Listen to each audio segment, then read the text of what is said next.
जय हिंद दोस्तों, मैं महेंद्र शर्मा स्वागत करता हूं वन वर्ल्ड हिंदी में आपका। उम्मीद करता हूं आप खुश और स्वस्थ हैं।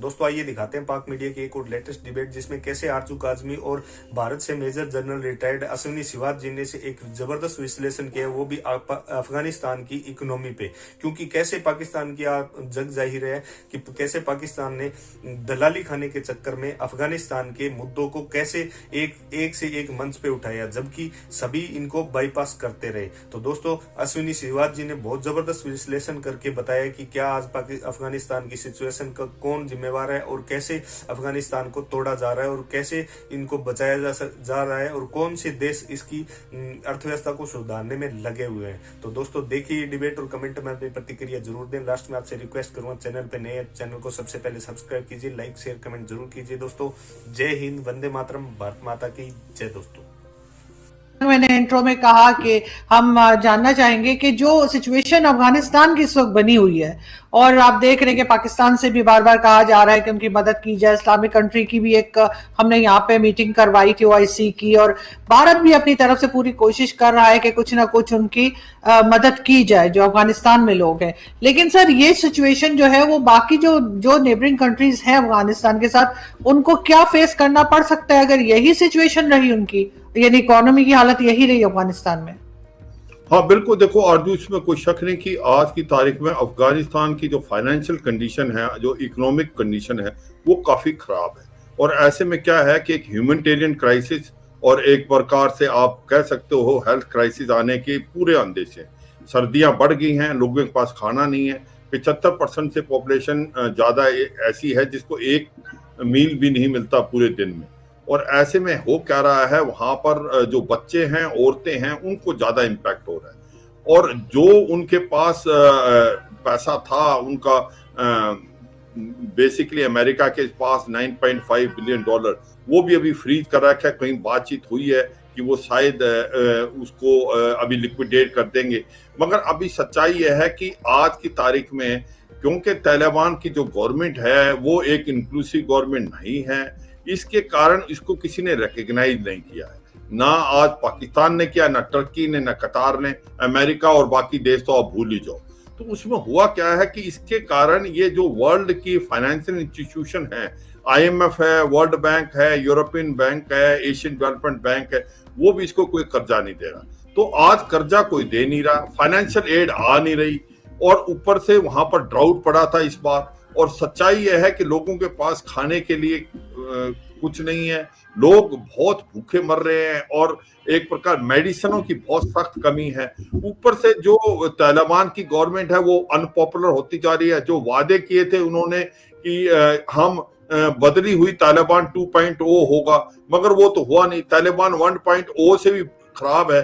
औरतों को कोई भी एक फ्रीडम नहीं है। बच्चे जो हैं वो बहुत छोटे बच्चों की जो हेल्थ कंडीशन बहुत ज्यादा खराब है। ऐसे में मुझे लगता है कि एक जो क्राइसिस आ गया है पूरा अफगानिस्तान में, और इससे हो क्या रहा है कि लोगों में एक तो भूखमरी हो गई है और हेल्थ प्रॉब्लम। दूसरा, आने वाले समय में आपको दिखेंगे कि अफगानिस्तान से ज्यादा रिफ्यूजी बाहर जाएंगे, चाहे तो वो सेंट्रल एशियन स्टेट है, कजाकिस्तान, उज्बेकिस्तान, तुर्कमेनिस्तान, किर्गिस्तान और कजाकिस्तान, उसके बाद टर्की में, ईरान में, पाकिस्तान में, और किसी हद तक भारत में भी आ सकते हैं ये रिफ्यूजी। तो ये क्योंकि ऐसा है कि वहां रहने के लिए अब उनके पास खाने को कुछ नहीं। और ऐसे में मुझे लगता है कि जो यूनाइटेड नेशन है वो भी इतना ज्यादा इसकी सपोर्ट नहीं कर पाई है, जो एक चिंता का विषय है। क्योंकि अभी आपको ह्यूमैनिटेरियन एड तो दो, एक देश बिल्कुल ही टूटने के कतार पे है। मानते हैं कि तालिबान की गवर्नमेंट जिसको कोई रिकॉग्नाइज नहीं किया, मगर लोगों के लिए तो कुछ ना कुछ किया जाना चाहिए। अगर आप इसमें ध्यान दें अर्जू, भारत ने एक प्रपोजल दिया था 50,000 टन हम गेहूं भेजना चाहते थे, और हम भेजना चाहते थे काफी मेडिसिन। वो पाकिस्तान के वाघा बॉर्डर से जाना था और वो अफगानिस्तान में, मगर कहीं ना कहीं उसके अंदर अचकरें आ गई। पाकिस्तान ने उसके लिए सैंक्शन नहीं दी। वो कहते जो ट्रक्स हैं वो अफगानिस्तान से आएंगे, तो वो भी बात वहीं की वहीं रहेगी। अब भारत सोच रहा है कि ये जो भी पूरी एड है, क्योंकि भारत तो हर साल वहां पर गेहूं देता रहा है लास्ट 10 साल से, तो अभी जो है चाबार पोर्ट के थ्रू भारत भेजने की सोच रहा है, और इसी प्रकार से काफी मेडिसिन भी भेजने की सोच रहा है। भारत चाबार भेजेगा, चाबार से रोड से जाएगा अफगानिस्तान। तो ये भी ये कर रहा है। मुझे लगता है पाकिस्तान ने भी कुछ ना कुछ सपोर्ट किया है, उन्होंने भी भेजा है, मगर सच्चाई है कि बहुत बड़ा क्राइसिस है ये पूरे वर्ल्ड को इकट्ठा होना पड़ेगा, क्योंकि अफगानिस्तान में भूखमरी, फाइनेंशियल क्राइसिस, और दूसरा एक और बड़ी प्रॉब्लम आ गई अफगानिस्तान में कि जो प्रॉमिस किया था तालिबान की गवर्नमेंट, जो हक्कानी नेटवर्क की है कि हम इंटरनेशनल टेररिज्म उसको नहीं पनपने देंगे, और वो नहीं हो रहा।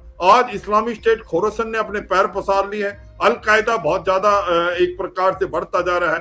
हो क्या रहा है कि उसके कारण एक इंस्टेबिलिटी आ गई है, और लगता है कि सिविल वार जैसी सिचुएशन पैदा हो सकती है, और उसके कारण सारे इलाके में इंस्टेबिलिटी आएगी। नहीं कि अफगानिस्तान में, वो सेंट्रल एशियन स्टेट को भी इफेक्ट करेगी, वो ईरान को भी करेगी, पाकिस्तान को करेगी, उसका इम्पैक्ट भारत में भी होगा।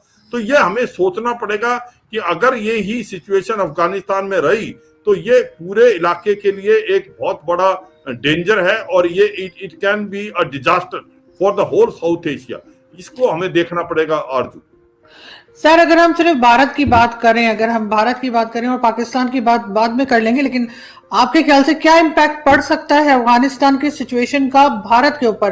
पाकिस्तान का तो थोड़ा बहुत जो हम समझ सकते हैं वो ये कि क्योंकि बॉर्डर लगा हुआ है, वहां से रेफ्यूजीज आ सकते हैं, दूसरी प्रॉब्लम्स हो सकती है, लेकिन भारत क्या समझता है कि भारत को क्या खतरा हो सकता है और उससे बचा कैसे जा सकता है?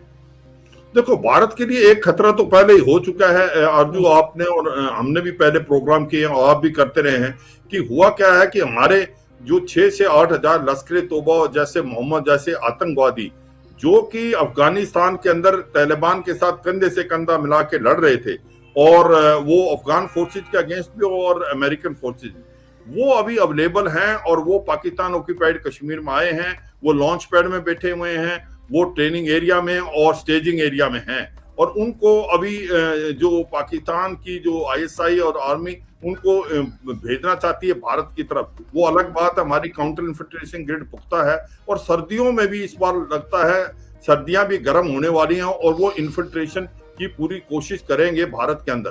तो एक इम्पैक्ट तो यही है कि जो अफगानिस्तान में तालिबान आने से भारत के अंदर जो ये आतंकवादी हैं, ये आने का अंदेशा है। अगर आप अपना ध्यान 1990 में ले जाएं, जब सोवियत यूनियन अफगानिस्तान से विड्रॉ किया था, तो वहां से मुजाहिदीन स्टिंगर मिसाइल लेके भारत के जम्मू कश्मीर में आए थे, और तभी से ये इंसर्जेंसी और आतंकवाद का दौर स्टार्ट हुआ था। तो ऐसा ही कुछ ये जो 6,000 के करीब, 6,000 से 8,000 के करीब आतंकवादी हैं, इनके पास M4 और M16 जो असॉल्ट राइफल है जो अमेरिकन छोड़ गए हैं, उससे वो लैस है। तो ये भारत के लिए एक बहुत बड़ा खतरा है। दूसरा एक खतरा है कि इस्लामिक स्टेट खोरासन, वो जो है एक प्रकार से भारत के स्पेशली साउथ में उसके बहुत स्लीपर सेल हैं, किसी हद तक केरला में और बाकी सदर्न स्टेट में, वो भी एक प्रकार खतरा है कि वो आतंकवाद हमारे सदर्न पार्ट ऑफ इंडिया में बढ़ सकता है। ये बड़ा खतरा है। तीसरा है, अगर तो इंस्टेबिलिटी आएगी, सिविल वार जैसी सिचुएशन अफगानिस्तान में आती है, तो उसका इम्पैक्ट भारत पे भी आएगा, अगर पाकिस्तान में भी आएगा, ईरान में भी आएगा, और कुछ ना कुछ रिफ्यूजी भारत की तरफ भी आएंगे। हो सकता है वो डायरेक्ट ना आए, मगर इनडायरेक्टली भारत के अंदर आएंगे। तो सच्चाई यह है, इंस्टेबिलिटी आने से क्या होगा कि यहाँ पर इंटरनेशनल टेररिज्म बढ़ेगा, वो खतरा सबके लिए है। और वो हम सोच रहे हैं कि इस्लामिक स्टेट खोरासन, अल कायदा, और ऐसा भी सुनने में आया लश्कर तोबा जैसे मोहम्मद आतंकवादी, उनका जो हेडक्वार्टर है हो सकता है अफगानिस्तान की तरफ जाए, क्योंकि पाकिस्तान नहीं चाहता कि वो रहे वहां पर, क्योंकि उनका जो हेडक्वार्टर वहां रहने से उसको डर है कि फाइनेंशियल एक्शन टास्क फोर्स उनको ग्रे से ब्लैक लिस्ट में डाल देगी। तो ऐसा भी लगता है कि वो हेडक्वार्टर उनके वहां शिफ्ट करने की कोशिश करें। तो ओवरऑल एक सच्चाई है, इंस्टेबिलिटी, और अगर सिविल वार जैसी सिचुएशन आती है तो वो बहुत बड़ी प्रॉब्लम है।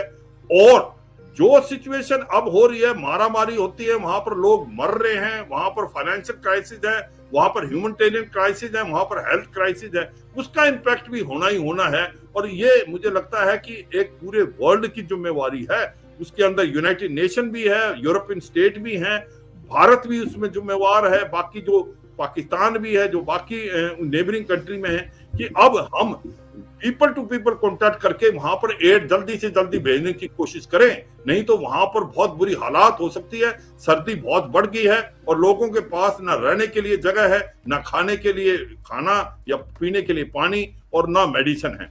आरजू सर, जैसे कि आपने कहा कि लश्कर तैयबा और दूसरी ऑर्गेनाइजेशंस का आपने नाम लिया, पाकिस्तान में भी अब यही बात हो रही है और काफी टाइम से ये बात हो रही है, कुछ टाइम से, कि इस तरह के लोगों को रोका जाए, जो कि जैसे हम लोग कहते हैं ना कि जी ये खुद ही एक कुछ ऑर्गेनाइजेशंस बंद जो है वो चली जाती हैं, कभी कश्मीर कभी कहीं, नॉन स्टेट एक्टर्स का नाम जिनको दिया जाता है, और गवर्नमेंट जो है या एस्टेब्लिशमेंट जिसे भी कहें, फौज कहें या जो भी मुल्क चला रहे हैं, उनकी कोशिश है कि इन लोगों को रोका जाए। आप समझते हैं कोई ऐसी बात हो सकती है कि जिसमें हिंदुस्तान और पाकिस्तान साथ में बैठे, टेबल टॉक करें और इस चीज का कोई हल निकालें? हो सकता है कि एक कंट्री के करने से वो चीज ना संभल रही हो वो बात, क्योंकि जाहिर है जैसे आपने खुद भी कहा पाकिस्तान को खतरा है कि वो कहीं ग्रे से ब्लैक लिस्ट में ना चला जाए।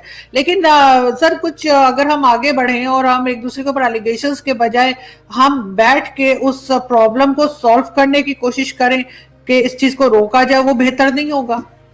हाँ बिल्कुल, देखो इसमें कोई शक नहीं, भारत तो बार बार पाकिस्तान को कह रहा है कि आप ये क्रॉस बॉर्डर टेररिज्म को बंद करें।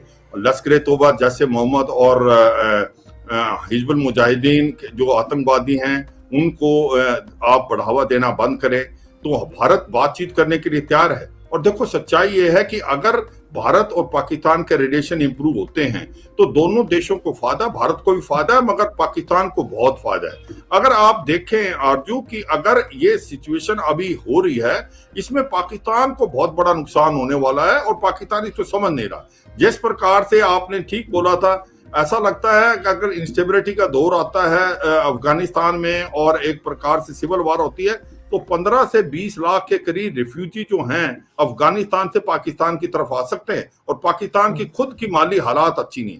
अगर आप देखें कि खैबर पख्तूनख्वा में जहां पश्तून हैं, वो अभी जो है वो लोग चाहते हैं कि वो अफगानिस्तान के साथ मिले, और जो अफगानिस्तान में तालिबान है वो डूरन लाइन को नहीं मानता। और ऐसे में आपने देख लिया है कि तालिबान और पाकिस्तान की आर्मी के बीच में भी काफी झड़प हुई है खैबर पख्तूनख्वा एरिया में, और मुझे लगता है आने वाले समय में ये बढ़ेगी। और तीसरा है बलूचिस्तान लिबरेशन आर्मी और फ्रीडम स्ट्रगल जो है बलूचिस्तान में वो भी बढ़ रही है, और ऐसे में तहरीक तालिबान पाकिस्तान वो और बोल्ड होता जा रहा है, उसको सपोर्ट मिल रही है अफगानिस्तान में। तो मुझे लगता है पाकिस्तान को भी एक इंस्टेबिलिटी का दौर और आ सकता है। पाकिस्तान अगर चाहता है भारत से रिलेशन करना, तो उसको ये आतंकवाद, गुड और बैड टेररिस्ट का फर्क छोड़ के इन टेररिस्ट को, टेररिज्म को छोड़ दे, क्योंकि बार बार ये पाकिस्तान कहने की कोशिश कर रहा है हम भी विक्टिम हैं टेररिज्म के। तो क्वेश्चन है कि टेररिस्ट पैदा किसने किए? टेररिस्ट तो आपने पैदा किए, तहरीक तालिबान पाकिस्तान। अगर आपने सांप पाले थे अपने कोर्टयार्ड में कि सोचा था कि नेबर के घर में डंक मारेंगे, वो एक दिन तो आपको मारेंगे, जो हिलेरी क्लिंटन ने बोला था। तो सच्चाई यह है कि ये जो तहरीक तालिबान पाकिस्तान है, ये क्रिएट भी पाकिस्तान ने किया, पाकिस्तान ने लश्कर तोबा किया, पाकिस्तान ने जैसे मोहम्मद। अगर पाकिस्तान सच्चे मन से गुड और बैड टेररिस्ट के बीच में फर्क करना बंद कर दे और इन टेररिस्ट के अगेंस्ट एक्शन ले, और तब भारत उससे बात करने तैयार है। और अगर दोनों देश मिलते हैं तो बहुत फायदा होगा दोनों देश को, बल्कि पाकिस्तान को बहुत, क्योंकि पाकिस्तान की आज फाइनेंशियल कंडीशन आप देखें और जो एक बड़ी दुख की बात है, एक स्टेट जो 1960 से 70 तक इतना अच्छा इनका जीडीपी था, आज उनका जो 80% जीडीपी डेट में है, उसकी इन्फ्लेशन रेट 10% से ज्यादा है। आपका फॉरेन रिजर्व जो है वो करीब 8 से 10 बिलियन डॉलर है, एक महीने का आप इंपोर्ट नहीं दे सकते। तो ऐसे में आपका जो डेट हो गया है वो करीब 200 बिलियन डॉलर से ज्यादा हो गया है। तो सच्चाई ये है कि पाकिस्तान को समझना चाहिए कि अगर वो भारत के साथ रिलेशन रखेगा जो कि ठीक नहीं है, उसका नुकसान ज्यादा है। वो आतंकवाद का एक प्रकार साथ छोड़े, वो डिनायल मोड में, अगर डिनायल मोड में रहेगा फायदा नहीं। क्यों? क्योंकि फाइनेंशियल एक्शन टास्क फोर्स ने उसको ग्रे लिस्ट पे डाला है, वो भारत ने तो नहीं डाला, इसी वजह से डाला है। उन्होंने देखा कि आतंकवाद की आतंकवादी घूम रहे हैं, आपके लश्कर तोबा जैसे मोहम्मद, आप मनी लॉन्ड्रिंग और टेररिस्ट फंडिंग करते हैं, आज की तारीख में कहीं भी दुनिया में कोई भी टेररिस्ट एक्शन होता है तो उसकी रूट्स पाकिस्तान में मिलती है। 100 जो बड़े से बड़े टेररिस्ट हैं, इंटरनेशनल टेररिस्ट, उसमें से 70% जो टेररिस्ट हैं जो प्रिस्क्राइब्ड हैं